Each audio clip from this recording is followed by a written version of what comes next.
A national survey conducted by WebMD in 2015 found that 72% of children have negative behaviors linked to stress, and 62% of children have physical symptoms linked to it. Now, you might find yourself thinking, but they're kids. What could they possibly have to worry about? Well, according to leading kids' health experts, the answer is plenty. Faster child development, academic pressures, media saturation with adult content, bullying, lack of sleep, chronic illness, parental stress, family disruptions, overstuffed schedules, and lack of healthy outlets for stress relief are all causes for stress in children. As a parent, as an educator, and as a student, I have a strong desire to understand the external factors that affect our developing children. So today, I would like to persuade you that in order to combat high levels of tangible and toxic stress that can alter the chemical and physical structures of a child's developing brain, adult caregivers must take an active role in providing opportunities for healthy physical, social, and emotional development in children. First, we'll address the effects that high stress levels have on both chemical and physical structures of the brain, which can lead to mental and physical health issues. Second, we'll discuss the main causes for high stress levels in children, which include overscheduling and a lack of healthy outlets for stress. And finally, we'll provide options for caregivers to combat high stress levels in children, such as balanced schedules with plenty of opportunities for downtime and play. Studies have repeatedly shown that high levels of stress affect neural circuits, particularly in early childhood when these systems are just learning how to function. Complex neural and hormone systems control the body's response to stress.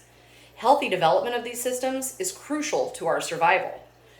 When a person feels threatened, the brain sends chemical signals that trigger the release of specific hormones, which prepare both the brain and body to assess and respond to the threat appropriately.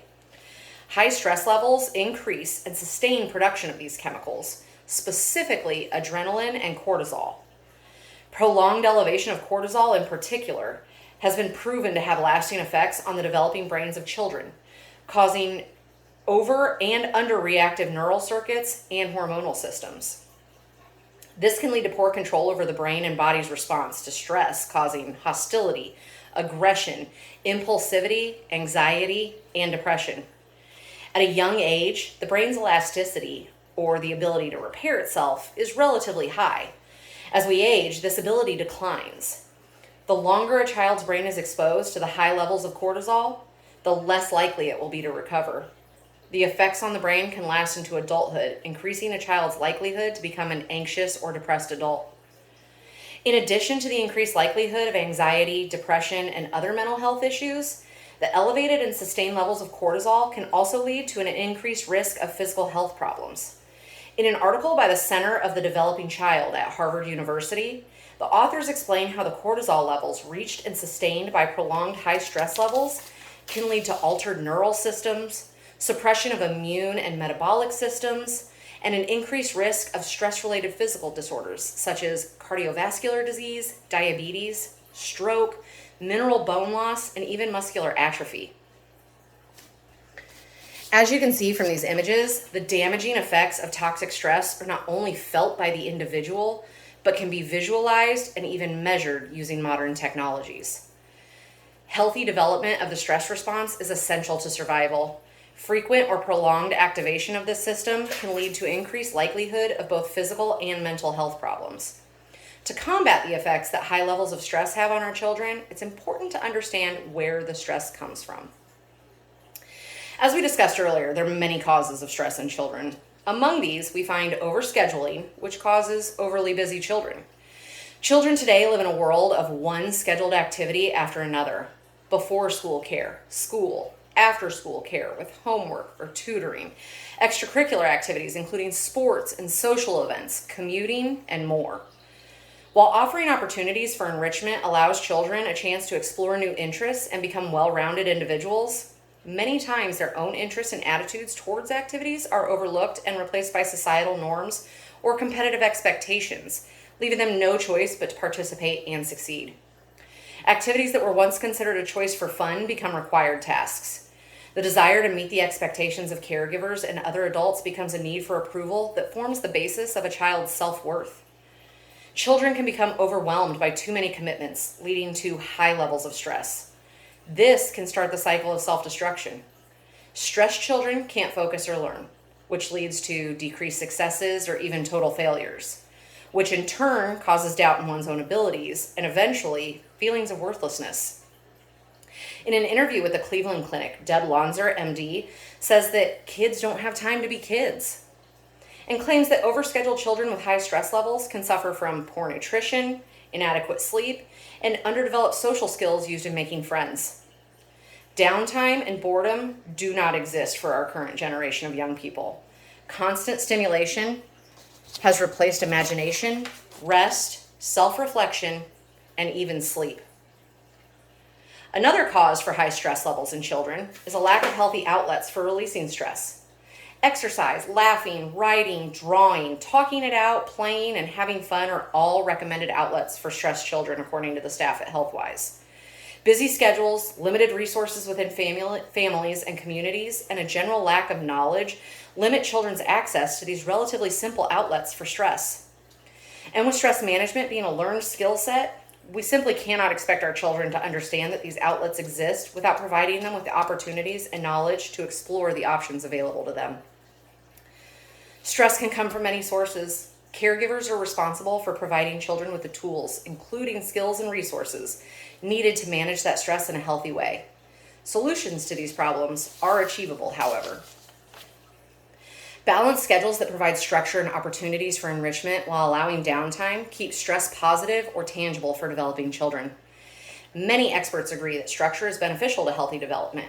Structure provides the scaffolding for learning organization and time management skills. While structure and schedules can provide children a sense of security and control over their lives, be sure to use a child's interests and motivations to guide extracurriculars and pay close attention to their attitudes and behaviors as indicators of mental well-being. Activities like relaxation, play, and sleep should be scheduled with equal importance. Downtime is necessary in a balanced schedule, and when paired with enrichment opportunities, creates an environment conducive to stress management and healthy development. Play can be especially beneficial as it involves many of the stress relief outlets like exercise, laughing, opportunities to talk with friends, and having fun. Due in large part to overly busy schedules and academic pressures, children today receive less opportunities to play than the generations before them. According to the National Association for the Education of Young Children in 2015, 7% of first graders and 8% of third graders never have recess. And since 2008, 20% of school systems have shortened recess time by an average of 50 minutes per week. Now, early childhood education standards show us that play is an integral part of development and learning. Children learn critical social and emotional skills from play, as well as how to interact in the world around them. By depriving children of their opportunities for play, we're essentially depriving them of the opportunity to learn. In an article titled Play, Stress, and the Learning Brain, adapted from the book Welcome to Your Child's Brain, How the Mind Grows from Conception to College, by Dr. Sam Wang and Dr. Sandra Amat, the chemical release of norepinephrine and dopamine during play is explained. Norepinephrine is responsible for the plasticity in the brain, essentially allowing for neural change to take place while the chemical is present. Paired with dopamine, which causes feelings of pleasure, the pair lends themselves to the enjoyment of learning while creating the desire to repeat the process. This cause and effect relationship creates happy learning in young children and an important outlet for stress relief, which facilitates stress management skills needed for adulthood. We must create an environment conducive to learning for children to develop the necessary skills to handle stress at all levels throughout all stages of life. Play is the universal learning language for young children. To recap what we've learned today, minimizing childhood stress by providing a balanced schedule with plenty of downtime and encouraging play allows a child's brain to develop the processes and skills needed to manage stress effectively. To combat high levels of tangible and toxic stress that can alter the chemical and physical structures of a child's brain, adult caregivers must take an active role in providing opportunities for healthy physical, social, and emotional development in children.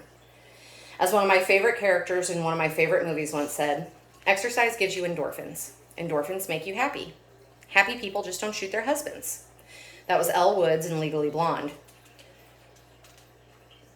In other words, the chemicals in our brains and bodies are extremely powerful. When those powerful chemicals are disrupted by external forces such as stress, the effects can be as devastating as a gunshot wound, unless we exercise the tools and resources at our disposal.